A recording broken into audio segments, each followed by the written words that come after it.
আসসালামু আলাইকুম প্রিয় দর্শক, আজকে মানে এই 17 সেপ্টেম্বর আজকে বিএনপির একটা জনসভা ছিল। সেই জনসভায় এটা হলো শেখ হাসিনার সরকার পতনের পর বিএনপির দ্বিতীয় জনসভা। এই জনসভায় প্রধান অতিথি হিসাবে ভার্চুয়ালি যুক্ত হয়েছিলেন বিএনপির ভারপ্রাপ্ত চেয়ারম্যান জনাব তারেক রহমান, এবং আমি অধীর আগ্রহ নিয়ে অপেক্ষা করছিলাম যে উনি আসলে কি বলেন।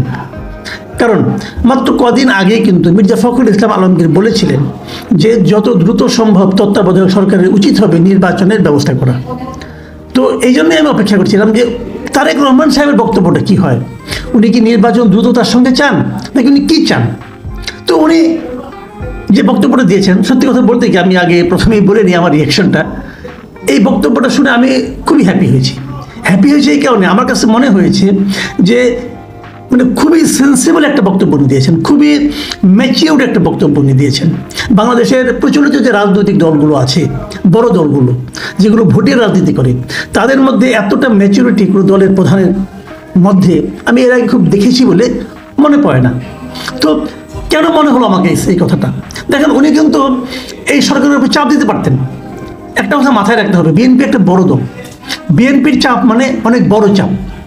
কিন্তু উনি কোনো চাপ তো দিলেনই না, বরঞ্চ উনি যে কথাটা বললেন যে মানে তার দলের লোকদেরকে বললেন যে আমরা সবাই মিলে এই সরকারটাকে আমাদের টিকে রাখতে হবে, আমরা এমন কিছু করতে পারবো না যাতে নাকি এই সরকারটা ব্যর্থ হয়ে যায়। যে আশঙ্কার কথা আমি বারবার বলেছি যে এই সরকারের অনেক কিছু আমাদের পছন্দ হচ্ছে না, এই সরকারের অনেক কিছুকে আমাদের ধীর মনে হচ্ছে, ধীর গতির মনে হচ্ছে, এই সরকারের অনেক কিছুকে আমরা প্রয়োজনে ব্যর্থতা বলেও বলতে পারবো, কোনো সমস্যা নাই। কিন্তু এত কিছুর পরেও আমরা কিন্তু চাইবো যে এই সরকারটা সফল হোক। কেন চাইবো এই কারণে, এই সরকার ব্যর্থ হলে আর কিছু আমাদের কাছে অবশিষ্ট থাকবে না। এই সরকার ব্যর্থ হলে সেই যে আমাদের উপর দুঃশাসনের মতো চেপেছিল আওয়ামী সরকার, তারা আবার অন্য একটা চেহারায় ফিরে আসতে পারে। এই জিনিসটা তারেক রহমান খুব সুন্দরভাবে বুঝতে পেরেছেন। উনি কি বলেছেন আপনারা শুনুন, আমার কাছে খুবই ভালো লেগেছে। উনি বলেছেন যে অন্তর্বর্তী সরকার ইতিমধ্যে বেশ কিছু ক্ষেত্রে সংস্কার কার্যক্রম হাতে নিয়েছে। আমরা মনে করি অন্তর্বর্তী সরকার এজেন্ডা সেটিং এর ক্ষেত্রে অগ্রাধিকার ভিত্তি নির্ধারণ করতে না পারলে গণঅভ্যুত্থানের সাফল্য ব্যাহত করতে ষড়যন্ত্রকারী নানা চক্র সুযোগ গ্রহণ করতে পারে।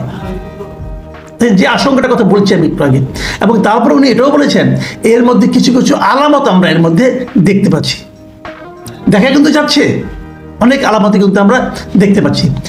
এই জন্যই ওনার মূল যে বক্তব্যটা যে এই সরকারের কোনো কোনো কার্যক্রম সকলের কাছে সাফল্য হিসাবে হয়তো বিবেচিত নাও হতে পারে, কিন্তু এটি আমাদের মনে রাখতে হবে এই সরকারের ব্যর্থতা আমাদের সকলের ব্যর্থতা, বাংলাদেশের পক্ষে গণতন্ত্রকামী জনতার ব্যর্থতা, জনগণের ব্যর্থতা। সুতরাং এই অন্তর্বর্তী সরকারকে কোনোভাবে ব্যর্থ হতে দেওয়া যাবে না। তার মানে উনি ওনার দলের লোকদেরও বলছেন যে যে কোনোভাবে হোক এই সরকারকে সফল করতে হবে।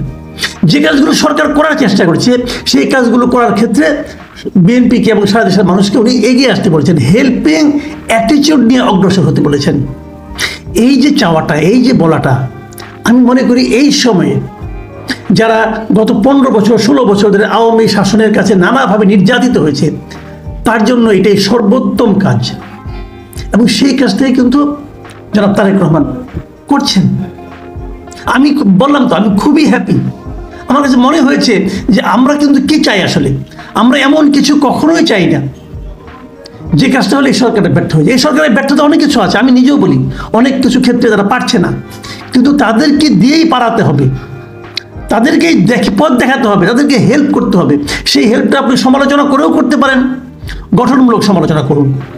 কারণ আমরা মনে করি আমরা আসলে একটা হাবিয়া দুজকের আযাব থেকে রক্ষা পেয়েছি, সেই হাবিয়া দুজকে আমরা আর ঢুকতে চাই না, এবং সেই হাবিয়া দুজকের বাইরে আমরা একটা গণতান্ত্রিক প্রত্যাশা নিয়ে আমরা চাই এই সরকার এগিয়ে আসুক। এই সুযোগটাকে তো আমরা কেউ নেবে, কেউ এটাকে দীর্ঘায়িত করার চেষ্টা করবে। সেটা সরকারকে আমরা অনুরোধ করবো যে আপনাদেরও বুঝতে হবে যে এটা নিয়ে দীর্ঘায়িত করা যাবে না, সময় নষ্ট করা যাবে না। আপনাদের মধ্যে কেউ তো ভাবছেন যতদিন থাকা যায় থেকে যাই না, মন্ত্রীর মর্যাদা পেয়েছি মন্দ কি, সুযোগ সুবিধা পাচ্ছি মন্দ কি? না ভাই, আপনাকে মন্ত্রীর আনন্দ করার জন্য ওখানে পাঠানো হয় নাই, আপনাকে দায়িত্ব দিয়ে পাঠানো হয়েছে, সেই দায়িত্বটা আপনি সুচারুভাবে পালন করুন এবং আপনি চেষ্টা করুন। সব হয়তো আপনার সামর্থ্যের মধ্যে নাই, আমরা আপনাকে হেল্প করব। একটা কথা বলি, লোডশেডিং কিন্তু হচ্ছে সারা দেশে, দ্রব্যমূল্য বাড়ছে, আইন শৃঙ্খলা পরিস্থিতি ভেঙে পড়েছে, পুলিশের কোনো সার্ভিস আমরা পাচ্ছি না। এত কিছু যদি আওয়ামী লীগ সরকার আমলে হতো, শত প্রতিবন্ধকতা সত্ত্বেও কিন্তু মানুষ গর্জে উঠত। কিন্তু এখন কেউ কিছু বলছে না। কেন বলছে না? ওই যে তারেক রহমান বলেছেন, এই সরকারকে ব্যর্থ হতে দেওয়া যাবে না। দেখুন, আমরা একটা বিপ্লবের মাধ্যমে এই অবস্থায় এসেছি, এই সুযোগ আমরা বারবার পাবো না। আমি সরকারকেও বলছি, আমরা অনেক বিশ্বাস করি, আপনার হাতে দায়িত্ব দিয়েছি, আপনি একটা নির্বাচনী সিস্টেম করেন। সব সংস্কার করার দরকার নেই, আপনার সব সংস্কার আপনি করতে পারবেনও না, কারণ আপনি কোনো ইলেক্টেড গভর্নমেন্ট নন। সব কিছু করা আপনার দায়িত্বের মধ্যেও পড়ে না। কিন্তু আপনি একটা ভালো নির্বাচনের ব্যবস্থা করুন, একটা ভালো সংবিধানের রূপরেখা দিন, এই দুটো কাজ করুন। তারপরে দেখবেন নতুন যে নির্বাচিত সরকার আসবে, তারাই দায়িত্ব নেবে, তারাই জনগণের কাছে অঙ্গীকার করবে তারা কি করতে চায়। প্রিয় দর্শক, এটাই হলো আমাদের বক্তব্য এবং তারেক রহমান কিন্তু এটাই বলেছেন এবং উনি ওনার দলের লোকদেরকে সতর্ক করেছেন যে সাময়িক লোভ লালসার উপর ভিত্তি করে তারা যে বিভিন্ন জায়গায় নানা ধরনের তাদের বিরুদ্ধে যে অভিযোগ আসছে, লুটপাটের অভিযোগ, চাঁদাবাজের অভিযোগ, সেগুলোর ক্ষেত্রে উনি কিন্তু হুঁশিয়ারি উচ্চারণ করেছেন, বলেছেন যে এগুলো চলবে না। মানে উনি বলেছেন একটা কথা যে মানে ক্ষমতার পরিবর্তন মানে কিন্তু রাষ্ট্র ক্ষমতার হাত বদল নয়। উনি চমৎকার কথা বলেছেন, কিন্তু ক্ষমতার পরিবর্তন মানে রাষ্ট্র এবং রাজনীতির গুণগত পরিবর্তন। মানে যে রাজনীতি এতদিন ছিল সেই রাজনীতি আর চলবে না, রাজনীতিতেও সেই চেঞ্জটা আনতে হবে।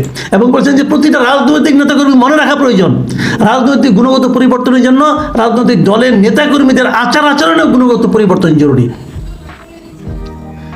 আমি বললাম তো যে এত ম্যাচিউর কথা বাংলাদেশে এর আগে আমি খুব কম রাজনীতিবিদের কণ্ঠে শুনেছি। আমি আশা করব তারেক রহমানের এই ম্যাচিউরিটির অব্যাহত থাকবে এবং সেই সঙ্গে আমি এটাও আশা করব উনি অতি দ্রুত দেশে চলে আসবেন। কারণ আমি মনে করি কেবল তাহলেই যে ওনার যে রাজনৈতিক চিন্তা ভাবনার যে প্রতিফলন এটাই দেশের মাটিতে ঘটবে। দূরে থেকে অনেক কিছুই হয়তো হয় না, দেশে আসুন। এবং আমি অন্য অন্য রাজনৈতিক দলকেও বলবো যে আপনারাও আপনাদের কর্মসূচিতে এই ধরনের ম্যাচুরিটি নিয়ে আসুন, জনগণ যেন বুঝতে পারে যে স্বৈরাচারের বিপরীতে প্রকৃত গণতান্ত্রিক রাজনীতিটা কি হয়, সেই সুযোগটা আপনারা জনগণকে দিন। প্রিয় দর্শক, এখন এ পর্যন্তই। আল্লাহ হাফিজ।